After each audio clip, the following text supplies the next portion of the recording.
মহাপুৰুষ শ্ৰীমন্ত শংকৰদেৱৰ 458তম তিৰুভাৱ তিথি উদযাপন।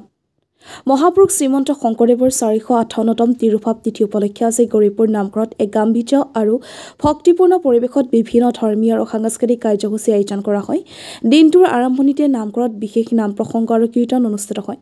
তাৰ পিছত সত্ৰীয়া গীত আৰু সত্ৰীয়া নৃত্য প্ৰতিযোগিতাৰ আয়োজন কৰা হয়, য'ত স্থানীয় বিভিন্ন বয়সৰ অংশগ্ৰহণকাৰীসকলে অংশ লয়। অনুষ্ঠানত শংকৰীয় ধৰ্ম সংস্কৃতিৰ ওপৰত আলোকপাত কৰি কেইবাজনো বক্তাই মহাপুৰুষ শংকৰদেৱৰ আধ্যাত্মিক অৱদান, সমাজ সংস্কাৰ আৰু অসমীয়া জাতি গঠনৰ প্ৰতি তেওঁৰ অনন্য অৱদানৰ বিষয়ে বক্তব্য প্ৰদান কৰে।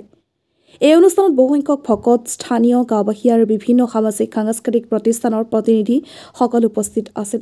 গৌৰীপুৰ নামঘৰৰ পৰিৱেশত দিনটোত ভক্তিভাৱ আৰু শংকৰীয় আদৰ্শৰ আভাস পৰিলক্ষিত হয়। গৌৰীপুৰৰ পৰা মৃদুল কোচৰ report, north east frontier news. যে আমাৰ জয় জগতগুৰু শ্ৰীমন্ত শংকৰদেৱৰ 577 শংকৰাব্দ উপলক্ষে আমি তিৰুভাৱ তিথি দুদিনীয়া কাৰ্যসূচীৰে লৈছোঁ। আজি প্ৰথম দিনাৰ কাৰ্যসূচী আৰু প্ৰথম দিনাৰ কাৰ্যসূচীত আছে আমাৰ ধৰ্মীয় ধ্বজা উত্তোলন, বৃক্ষৰোপণ আৰু নৃত্য প্ৰসংগ, আৰু ইয়াৰ পিছত আছে আমাৰ সত্ৰীয়া আৰু বৰগীত প্ৰতিযোগিতা। তাৰ পিছত আছে বন্তি প্ৰজ্বলন। এইখিনি আজিৰ অনুষ্ঠেয় কাৰ্যসূচী। আৰু অহাকালিৰ আমাৰ আড়ম্বৰপূৰ্ণ কাৰ্যসূচী। ৰাতিপুৱাৰ ভাগত আছে 9 বজাত নৃত্য প্ৰসংগ, আইসকলৰ নাম প্ৰসংগ, ভাগৱত পাঠ, আৰু ভাগৱত পাঠ কৰিব আমাৰ বিষ্ণুৰাম ভকত আতৈ গৌৰীপুৰ নামঘৰ। তাৰপিছত আছে আমাৰ পালনাম, আড়ম্বৰপূৰ্ণভাৱে কৰা হ'ব। ইয়াত বিভিন্ন নামদল আহি যোগদান কৰিব। এইখিনি আমাৰ দীঘলীয়া কাৰ্যসূচী। তাৰপিছত আছে প্ৰসাদ বিতৰণ, আৰু সন্ধিয়াৰ ভাগত আছে আমাৰ বন্তি প্ৰজ্বলন। আৰু বন্তি প্ৰজ্বলনেৰে আমাৰ অহাকালিৰ কাৰ্যসূচী, অৰ্থাৎ অহাকালি কিন্তু আচল আমাৰ দিন, মানে গুৰুজনাৰ তিৰুভাৱ তিথি কাৰ্যসূচী সমাপ্ত হ'ব। আমাৰ মোটামুটি 50-60 বছৰৰ ওচৰা-ওচৰি হৈছে, 50-60 বছৰমান হ'ল। বাহিৰৰ পৰা আহে, নোহোৱা নহয়, আহে জিন কাটাৰ আহে, বাহিৰৰ পৰা আহে, ইয়াৰ আগতে আহি গৈছে কমলাবাৰী সত্ৰৰ পৰা, তাৰপিছত মাজুলীৰ পৰা আহিছে, বিভিন্নজনে বিভিন্ন সময়ত আমাৰ এই পবিত্ৰ নামঘৰলৈ আহে।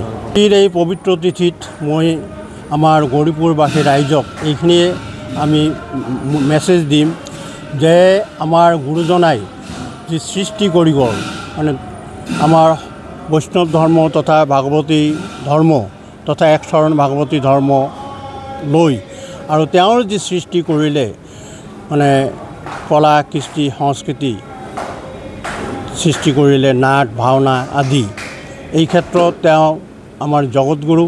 এই জগতগুৰুৰ আদৰ্শত, বিশেষকৈ শংকৰ মাধৱৰ আদৰ্শত সকলোৱে অনুপ্ৰাণিত হৈ আৰু গুৰুজনাৰ প্ৰতি ভক্তিভাৱ লৈ, নামঘৰৰ প্ৰতি আকৃষ্ট হৈ এই পবিত্ৰ গৌৰীপুৰত যাতে আমাৰ বিশেষকৈ সাংস্কৃতিক দিশটো ভালদৰে আগুৱাই লৈ যায়, গুৰুজনাৰ আশীৰ্বাদত, এইখিনি মই আজি কামনা কৰিম। নাম প্ৰসংগ, নৃত্য নাম প্ৰসংগ হ'ব, তাৰপিছত পালনাম হ'ব। বাহিৰৰ পৰা আমাৰ তিনিটা দল আমি মাতিছোঁ, আৰু তেওঁলোকক আমি মাতিছোঁ, আৰু লগতে আমাৰ গৌৰীপুৰত 2টা দল আছে। এই দল দুটাকো আমি কৈছোঁ। এই 5টা দলে আমাৰ সন্ধিয়ালৈকে আমাৰ নাম প্ৰসংগ হ'ব। ৰাজনৈতিক ব্যক্তি নাই, ৰাজনৈতিক ব্যক্তি আমি মাতা নাই। আমাৰ মন্ত্ৰী ডাঙৰীয়া অহাৰ কথা আছিল, কিন্তু তেওঁ বিশেষ অসুবিধাৰ কাৰণে আহিব নোৱাৰিলে বুলি আমি গম পাইছোঁ। এইখিনি আৰু ৰাজনৈতিক ব্যক্তি আমি মাতা নাই। অনাগত আমি উন্নতিৰ কথাটো আমি চিন্তা কৰিয়ে আছোঁ। ইতিমধ্যে আমি আমাৰ জিলা প্ৰশাসনৰ লগত আমি যোগাযোগ কৰিছোঁ। তেওঁলোকে আমাক আশ্বাস দিছে যে এটা অনুদান দিয়াৰ কাৰণে, আৰু ৰাইজে বৰঙণিখিনি দিয়ে আছে। সেনেকৈ আমি উন্নতিখিনি কৰি আছোঁ। এতিয়া জিলা প্ৰশাসনে আৰু চৰকাৰে যদি আমাক অলপ সহায় সহযোগিতা আগবঢ়ায়, তেনেহ'লে আমি আশা কৰোঁ যে আমাৰ নামঘৰটো আমি উন্নতি কৰিব পাৰিম।